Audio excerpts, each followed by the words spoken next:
Se você acha que ser traído por um inimigo dói, espere até ser destruído pelas pessoas que você mais confiava. Eu criei uma das maiores empresas de cibersegurança do país, do absoluto zero. Sem investimento. Sem contatos. Sem herança. Só com noites sem dormir, café barato e um sonho que nasceu da tragédia da minha própria família. Mas quando a empresa finalmente chegou ao topo, eu fui apagado da história. Meu próprio irmão assumiu o meu lugar. O conselho que eu mesmo ajudei a formar me expulsou. Perdi minha casa, perdi minha reputação, perdi minha empresa, e o pior.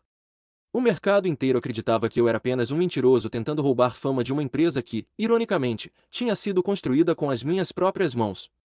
Eu cheguei ao fundo do poço. Morando num quarto alugado numa pensão, trabalhando como suporte técnico em uma empresa de internet, vivendo como um fantasma da minha própria história. Mas o que ninguém sabia era que eu tinha levado comigo algo que mudaria o mundo da segurança digital para sempre. E também seria a arma que destruiria todos que me traíram. Meu nome é Leonardo Vasconcelos, tenho 34 anos, e essa é a história de como eu perdi tudo, e de como me preparei para me vingar e comprar a empresa daqueles que me traíram. Eu nasci em Curitiba, filho de um técnico em eletrônica e de uma professora de matemática. Não éramos pobres, mas também nunca tivemos luxo algum. Cresci desmontando aparelhos velhos que meu pai trazia do trabalho. Ele dizia: se você entender como algo quebra, você aprende como impedir que quebre. Na época, eu não fazia ideia do quanto essa frase definiria minha vida, mas o verdadeiro motivo de eu entrar no mundo da cibersegurança não veio da curiosidade. Veio da tragédia. Meu tio Renato era dono de uma pequena empresa de transportes. Ele era o tipo de homem que acreditava que trabalho duro resolvia tudo. Até o dia em que hackers invadiram o sistema bancário dele. Em menos de 48 horas. Sumiram com tudo, todas as economias pessoais, o caixa da empresa, o fundo de aposentadoria, sumiu tudo. O banco alegou falha de autenticação do usuário. Ou seja, culparam ele. Meu tio entrou numa espiral de depressão absurda.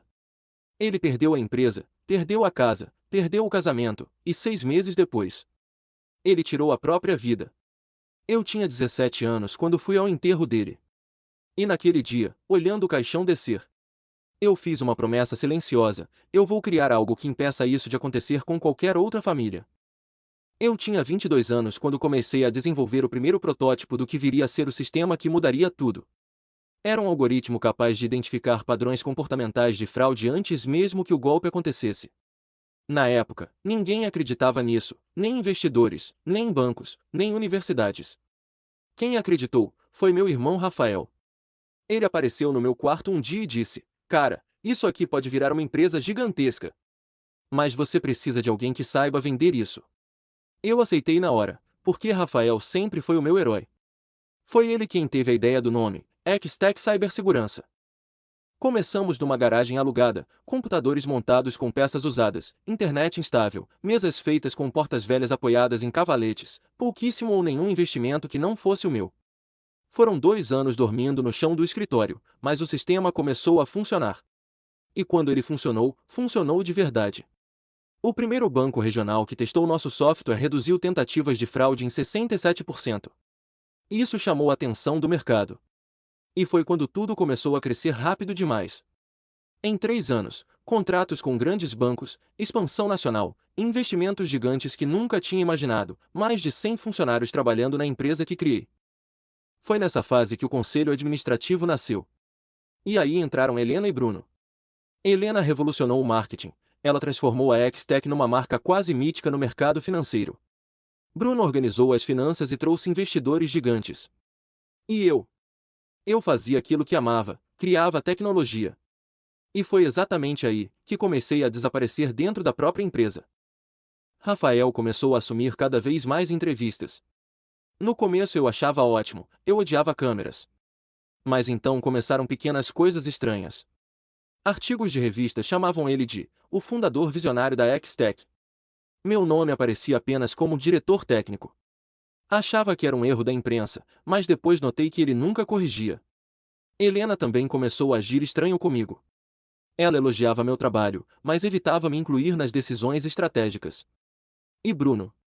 Ele passou a exigir que todo desenvolvimento passasse pela aprovação financeira antes de ser iniciado. Era sufocante, mas eu ignorava tudo.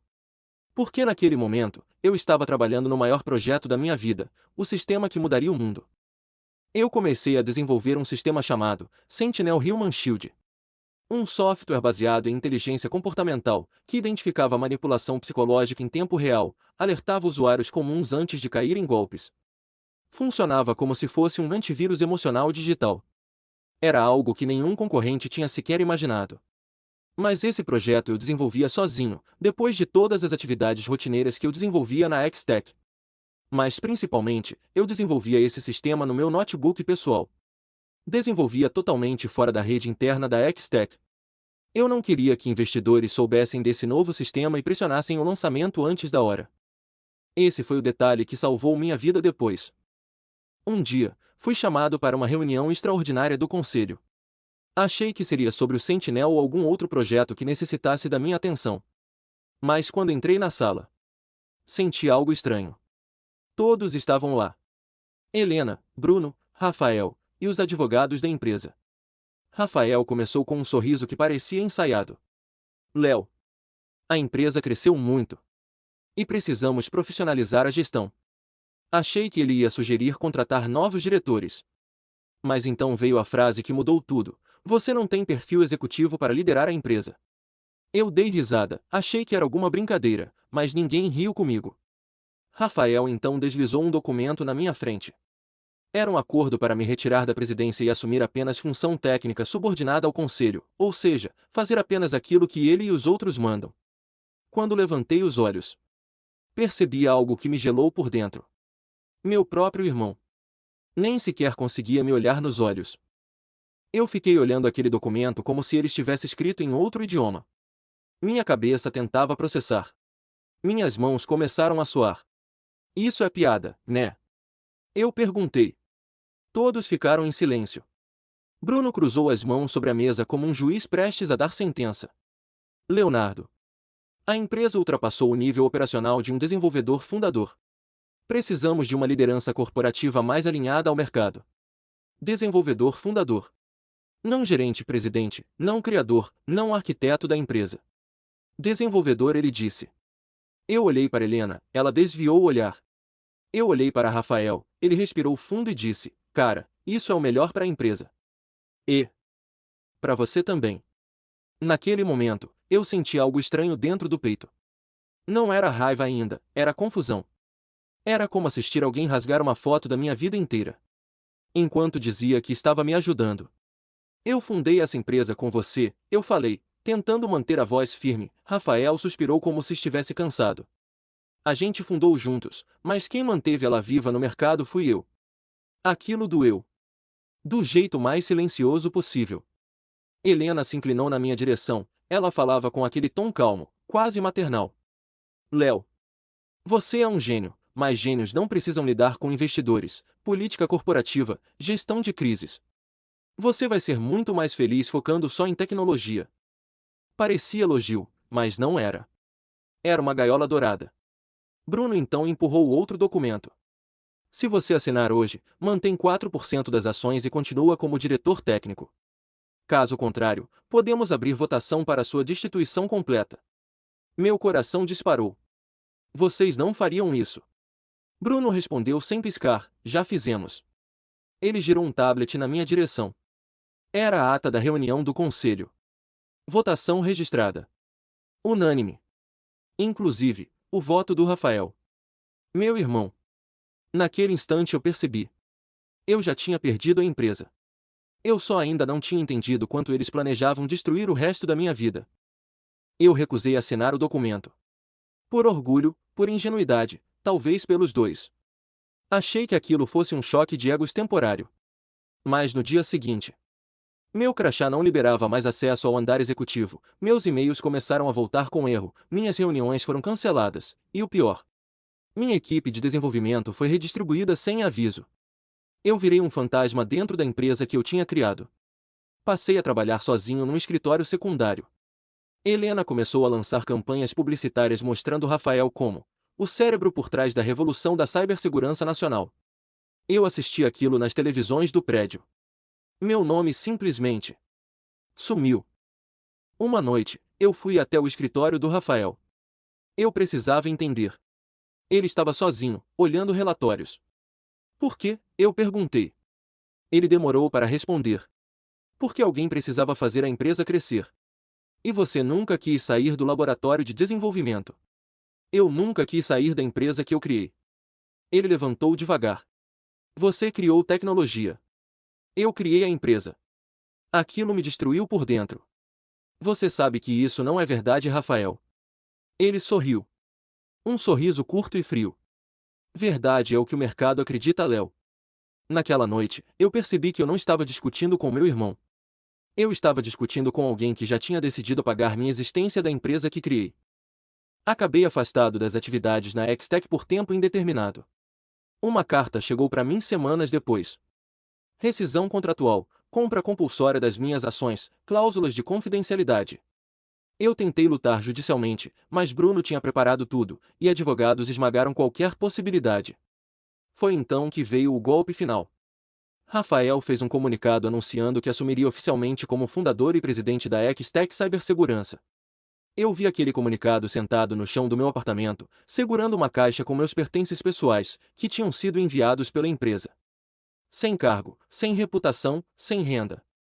E o pior, sem dinheiro, e com um acordo de não divulgação que praticamente me proibia de contar a minha própria história. Tentei procurar emprego, mas nada dava certo, ninguém me conhecia. Quando eu tentava dizer que tinha sido um dos fundadores da X-Tech, as pessoas riam. Uma recrutadora chegou a dizer: "Você sabe que mentir no currículo pode gerar processo, né?" Tive que vender meu apartamento e meu carro, por causa do processo que movi contra minha antiga empresa. Minhas economias acabaram logo em seguida. Até que fui parar numa kitnet alugada. Quarto pequeno, parede mofada, banheiro com infiltração, mas era o que conseguia pagar naquele momento. O único emprego que consegui foi de suporte técnico numa empresa de internet. Eu passava o dia reiniciando roteadores e ajudando senhoras que não entendiam nada de computadores ou de internet. Enquanto isso, assistia nos noticiários, a X-Tech virar referência mundial, com meu irmão sendo tratado como gênio visionário. Mas eles cometeram um erro. Um erro que mudaria tudo. Eles devolveram meu notebook velho, aquele que eu usava para desenvolver o Sentinel, um projeto que ninguém tinha conhecimento. Na época da X-Tech, o projeto era apenas um experimento. Algo que eu desenvolvia nas horas que ninguém estava olhando. Mas depois que eu perdi tudo, ele virou a única coisa que ainda me mantinha respirando. Porque o Sentinel não era só um software, era uma promessa. A promessa que eu fiz no enterro do meu tio. A maioria dos sistemas de segurança digital tenta impedir invasões técnicas, firewall, criptografia, autenticação em 2 etapas. Mas eu sempre enxerguei o problema de outro jeito. A maior vulnerabilidade do mundo digital nunca foi o sistema, sempre foi o ser humano. Golpistas não quebram apenas códigos. Eles manipulam medo, confiança, urgência e esperança. Eles fazem pessoas comuns entregarem tudo voluntariamente, sem perceber que estão sendo roubadas. Foi exatamente isso que aconteceu com meu tio, o banco dele não foi invadido tecnicamente. Ele foi enganado, convencido, pressionado, manipulado, e ninguém no mundo tinha criado um sistema capaz de proteger pessoas desse tipo de ataque. O Sentinel Human Shield não era apenas um antivírus. Ele funcionava como um escudo psicológico digital. O sistema analisava em tempo real, linguagem emocional em mensagens suspeitas, padrões comportamentais de golpes conhecidos, alterações repentinas na navegação do usuário, tentativas de engenharia social, mudanças no padrão financeiro da vítima, criação de sensação artificial de urgência, tática comum de golpistas. Mas o mais revolucionário era que ele não apenas bloqueava ameaças, ele educava o usuário no momento exato do risco. Por exemplo, se alguém recebesse uma mensagem dizendo: "Seu banco detectou atividade suspeita, clique aqui imediatamente para evitar bloqueio." O Sentinel surgia na tela e dizia algo como: "Essa mensagem contém padrões comuns de manipulação psicológica. Bancos reais não solicitam esse tipo de ação dessa forma. Deseja verificar a autenticidade antes de continuar?" Era como ter um especialista em segurança sentado ao lado da pessoa 24 horas por dia. Eu trabalhava no Sentinel praticamente em qualquer tempo livre que tinha. Eu passava o dia inteiro no suporte técnico, reiniciando o modem, configurando o Wi-Fi, escutando gente reclamar de conexão lenta. E toda noite, eu voltava para minha kitnet alugada e programava até o corpo parar. Comecei a viver em ciclos de exaustão. Dormia 2 horas, acordava assustado com ideias novas, anotava tudo, testava algoritmos, corrigia falhas, reescrevia códigos inteiros. Teve noite que eu dormi com o rosto no teclado. Teve semana que eu sobrevivi praticamente só de café e macarrão instantâneo. Mas cada linha de código que funcionava, era como se eu estivesse reconstruindo um pedaço de mim mesmo. Criar o Sentinel era extremamente difícil por um motivo. Eu precisava ensinar uma máquina a entender comportamento humano, medo, desespero, pressa, ganância, confiança. Essas coisas não são matemáticas. Eu precisei criar um modelo híbrido que combinava inteligência artificial comportamental, análise semântica emocional, machine learning adaptativo e um banco de dados global de padrões de fraude. Eu basicamente tentei criar um sistema capaz de responder à pergunta: essa pessoa está sendo enganada, mesmo sem perceber. E por meses, nada funcionava completamente. Sempre existia uma falha, um falso positivo, uma vulnerabilidade nova. Teve uma madrugada em que eu pensei seriamente em desistir. Eu fechei o notebook. Fiquei olhando para o teto mofado, e pensei, talvez eles tenham razão. Talvez eu só seja um programador fracassado que perdeu tudo. Mas então, eu lembrei do meu tio. Da expressão vazia dele nos últimos meses de vida, da minha mãe, irmã do meu tio, tentando esconder o desespero. Do silêncio naquele velório. E naquele instante, eu entendi que desistir não era uma opção. Eu comecei a reescrever o núcleo do Sentinel do zero. Literalmente do zero. Foram semanas sem progresso aparente, até que uma madrugada. Algo aconteceu. O sistema conseguiu identificar simultaneamente um golpe financeiro simulado, uma tentativa de phishing emocional, uma fraude baseada em engenharia social, e não só identificou, ele conseguiu prever o comportamento da vítima antes que ela clicasse no link fraudulento. Eu fiquei olhando a tela sem acreditar. Eu executei o teste novamente, outra vez, e mais um monte de vezes. Taxa de prevenção, 96,3%. Minhas mãos começaram a tremer. Eu encostei na cadeira, e chorei, sozinho, naquele quarto pequeno, que cheirava a mofo e café velho. Não era choro de tristeza. Era o choro de alguém que finalmente viu o próprio sonho respirar. Pela primeira vez desde que fui expulso da X-Tech, eu senti esperança real. Não esperança de recuperar minha reputação, não esperança de vingança. Mas esperança de cumprir aquilo que tinha me colocado naquele caminho desde o começo, proteger pessoas comuns. Aquelas que não entendem tecnologia. Que confiam em mensagens. Que acreditam que estão seguras, até perderem tudo. Eu passei os meses seguintes refinando o Sentinel obsessivamente. Testando, ajustando, reprogramando. Melhorando a interface para ser simples o suficiente para qualquer pessoa usar. Meu objetivo era claro, eu queria que até um idoso com pouca experiência digital pudesse estar protegido. Eu poderia ter usado aquele sistema apenas para enriquecer, mas nunca foi sobre isso. Cada atualização que eu fazia, eu imaginava alguém, em algum lugar do mundo, evitando perder uma casa, uma aposentadoria, uma empresa, uma vida inteira de esforço. E aquilo me dava uma força absurda, uma força que nem a traição do meu irmão conseguiu destruir. Mas eu não fazia ideia que o Sentinel não apenas mudaria a vida de milhões de pessoas. Ele também seria a arma silenciosa, que me permitiria voltar exatamente ao lugar onde minha vida tinha sido destruída. E dessa vez, não como vítima, mas como alguém que controlava todo o jogo. Depois que o Sentinel finalmente funcionou, minha vida não mudou de uma hora para outra. Não teve música triunfal, não teve investidores batendo na porta, não teve manchetes dizendo que eu estava de volta, mas teve silêncio, e muito medo. Porque eu sabia que aquele sistema podia mudar o mundo, mas eu também sabia que, se o mercado descobrisse que ele tinha sido criado por mim, a X-Tech e o conselho fariam de tudo para destruir o projeto antes mesmo dele nascer. Eu precisava voltar, mas precisava voltar invisível. Foi numa madrugada, sentado numa cadeira na minha kitnet alugada, que eu tomei uma das decisões mais difíceis da minha vida. Eu não voltaria como Leonardo Vasconcelos. Eu voltaria como um fantasma. Criei um pseudônimo, Adrian Keller. Um nome forte, internacional, sem histórico rastreável. Mas Adrian Keller não seria apenas um nome falso, ele seria uma identidade corporativa completa. Eu criei perfis digitais, histórico acadêmico fictício, registros empresariais internacionais, presença em fóruns técnicos sob identidades mascaradas. Passei semanas construindo Adrian Keller como se ele fosse uma pessoa real. Porque naquele momento, eu precisava matar publicamente o Leonardo fracassado, para permitir que o Adrian revolucionário pudesse nascer. Com o Sentinel refinado, eu escrevi um artigo técnico extremamente detalhado sobre um novo conceito que eu chamava de cibersegurança comportamental proativa. Publiquei o artigo sob o pseudônimo Adrian Keller. O artigo explicava que a guerra digital não aconteceria mais apenas entre hackers e sistemas, ela aconteceria dentro da mente das vítimas. Eu não esperava o que aconteceu depois de ter publicado as informações sobre o trabalho que tinha feito. Em pouquíssimo tempo o artigo explodiu, em menos de 3 semanas ele foi traduzido para 6 idiomas, especialistas começaram a discutir o Sentinel como se fosse o futuro inevitável da segurança digital. E então vieram os primeiros contatos. Fundos tecnológicos europeus começaram a me procurar, eles queriam conhecer o tal Adrian Keller. Eu aceitei reuniões virtuais, mas sempre com câmera desligada, com voz modulada, e através de intermediários jurídicos. E pela primeira vez, eu tive pessoas acreditando em mim depois de um longo tempo. Sem preconceito, sem julgamento, sem rótulos. Eles não viam um fundador expulso da X-Tech, eles viam um visionário que estava prestes a mudar o mundo.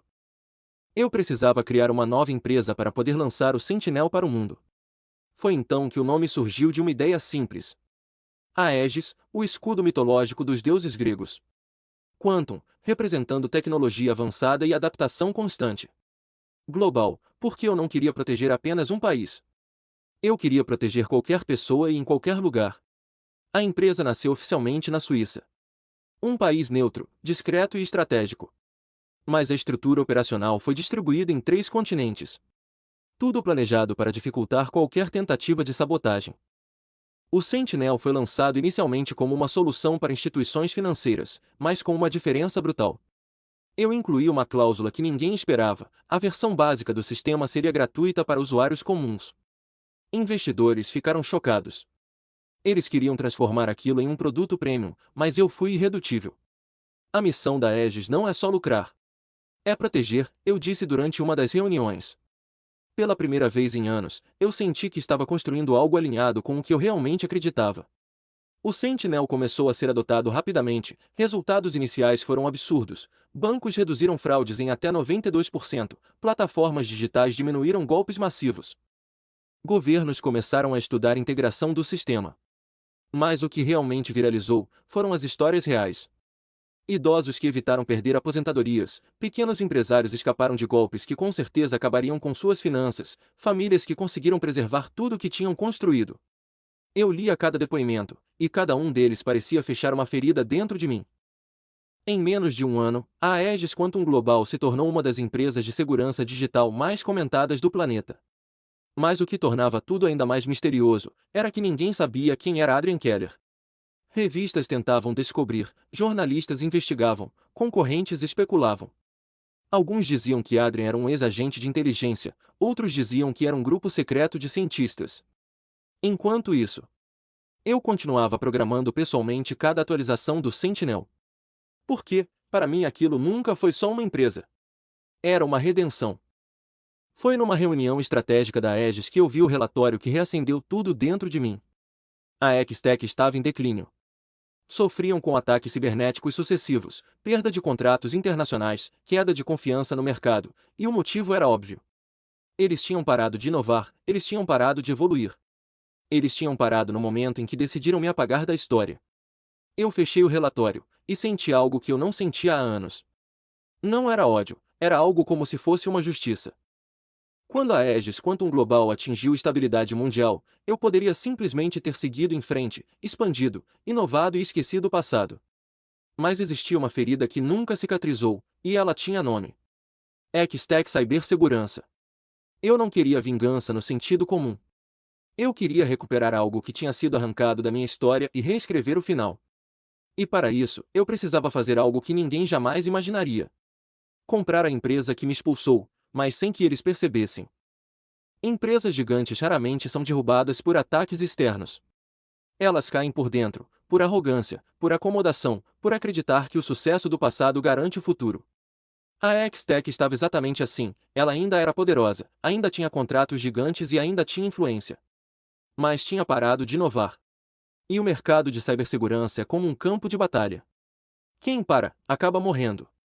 Eu comecei estudando cada relatório público da empresa, verificava lucro, endividamento, quais eram as dependências tecnológicas, e principalmente quais eram os contratos frágeis.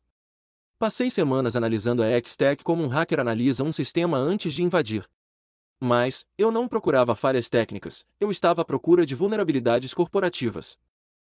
A Aegis não poderia comprar ações diretamente, isso seria suicídio estratégico. Foi então que criei algo que internamente foi chamado de Operação Phantom Grid.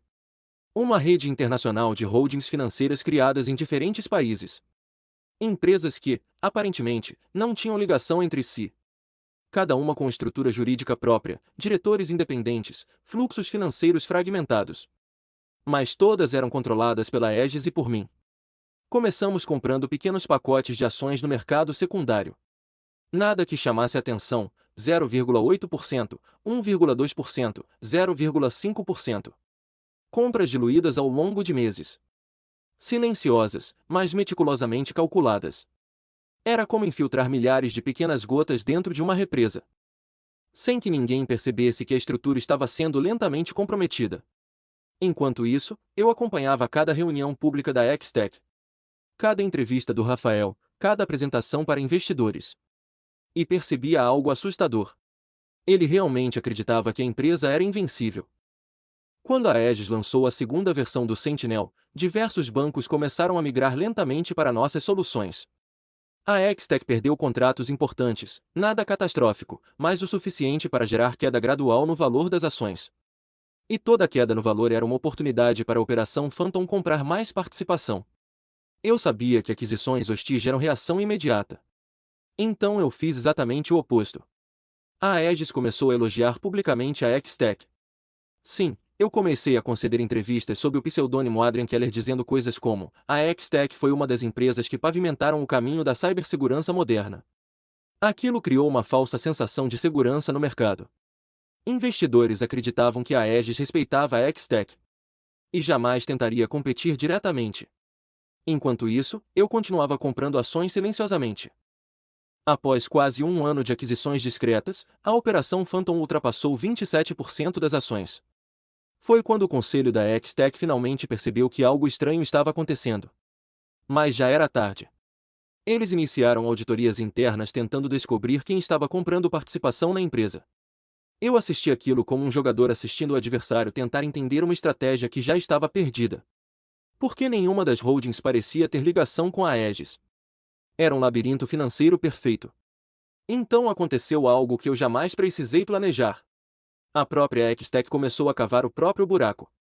Uma atualização falha no sistema deles gerou uma onda de vulnerabilidades em clientes internacionais. Ataques coordenados começaram a explorar essas falhas.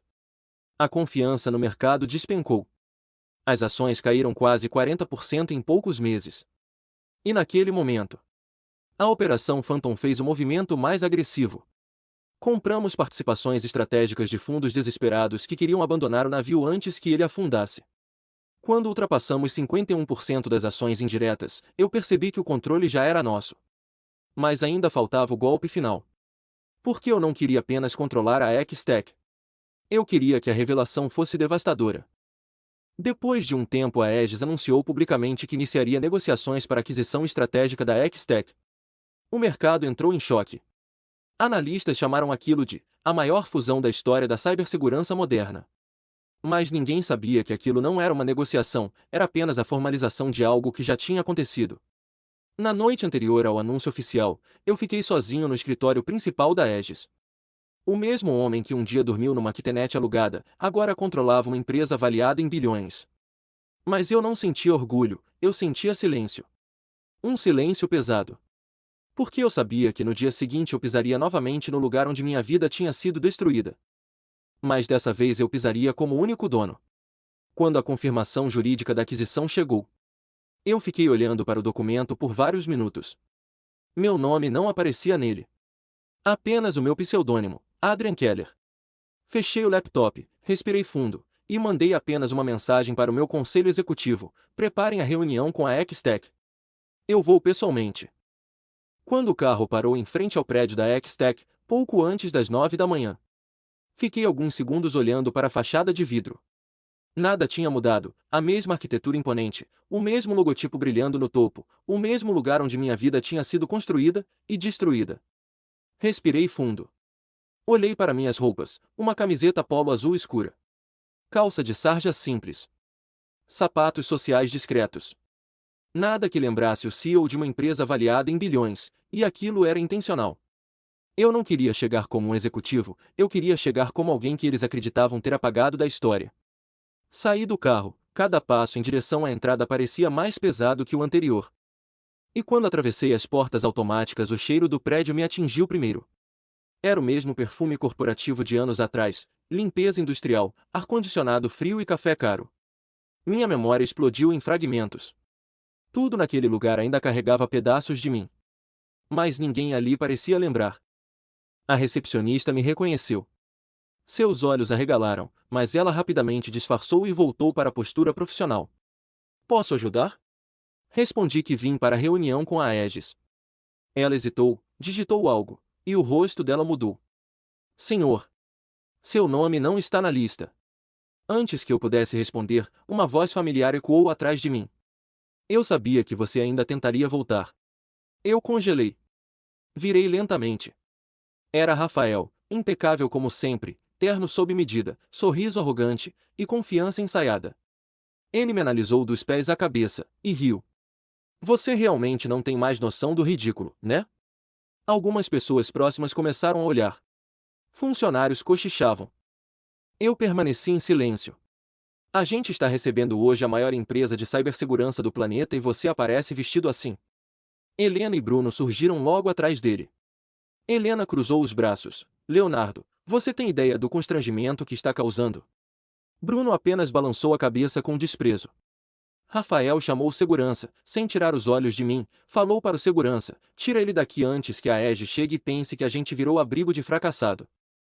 2 seguranças se aproximaram. Eu ainda tentei falar. Eu preciso participar dessa reunião. Rafael riu alto. Participar? Ele olhou para o conselho que já se aproximava.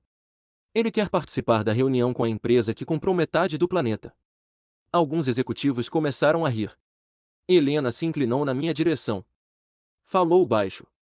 Léo, você devia agradecer por não estarmos te processando por difamação até hoje. Bruno completou, honestamente, se você quer trabalhar aqui, talvez possamos te encaixar na equipe de limpeza. Mas vai ter que começar do zero, e implorar direito. Aquilo arrancou gargalhadas de algumas pessoas. Eu senti o peito apertar, mas mantive o olhar firme. Eu só quero entrar na reunião.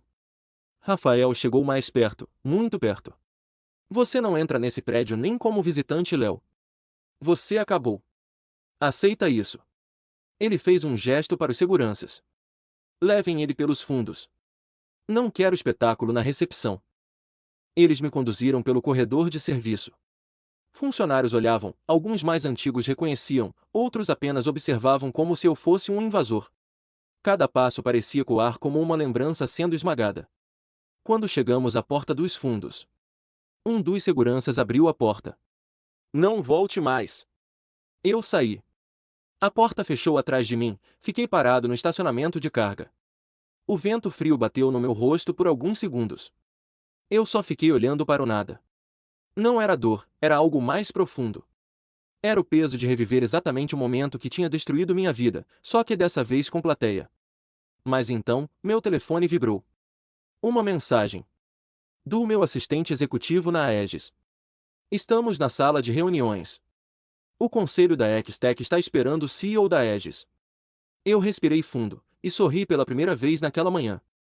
No último andar da Extech, o conselho aguardava. O único representante conhecido da Aegis estava presente, Daniel Mercer. O homem que tinha conduzido toda a negociação jurídica da aquisição, ele organizava documentos enquanto Rafael falava confiante. O CEO da Aegis é conhecido por ser extremamente reservado, mas esperamos uma parceria histórica. Daniel apenas concordou com a cabeça. O Sr. Adrian Keller deve chegar a qualquer momento. Helena ajeitou o cabelo, Bruno organizou gráficos financeiros, Rafael ensaiava discurso. Todos queriam impressionar o homem mais poderoso do setor. A porta da sala abriu. Eu entrei, o silêncio foi instantâneo. Rafael virou primeiro. E o rosto dele se transformou em pura irritação.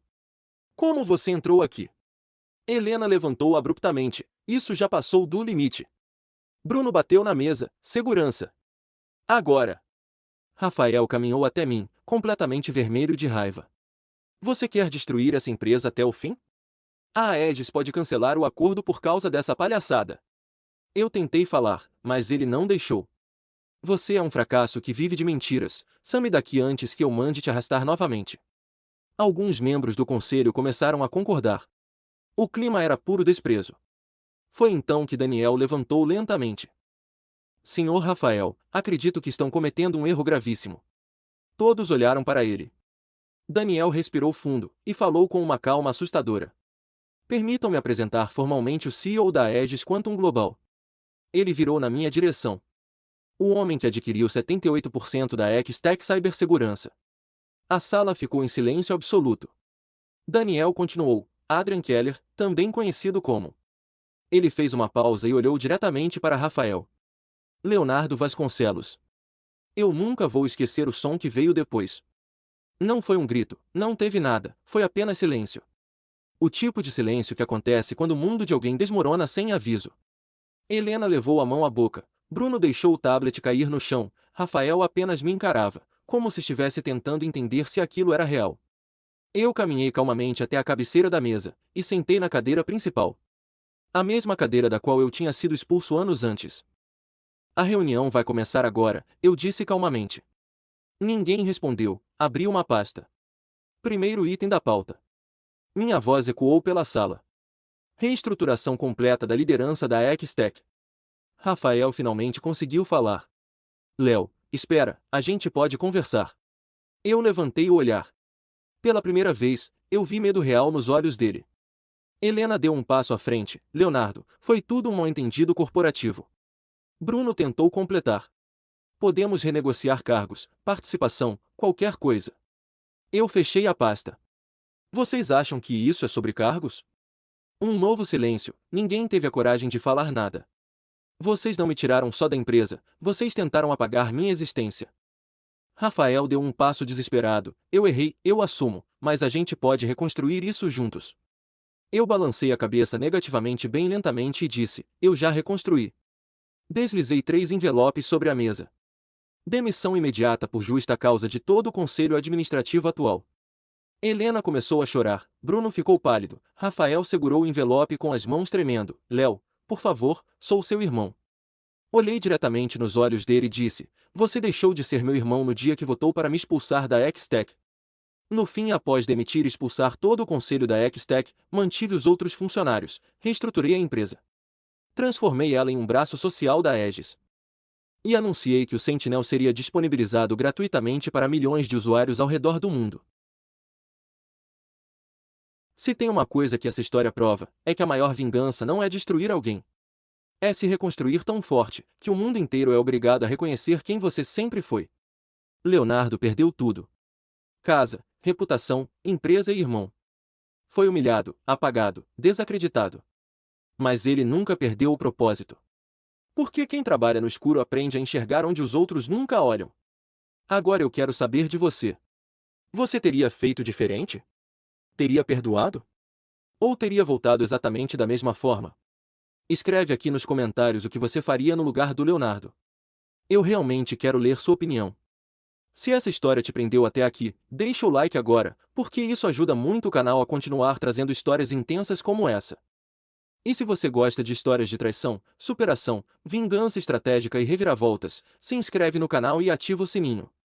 Porque a próxima história pode ser ainda mais cruel e eu garanto, você não vai querer perder.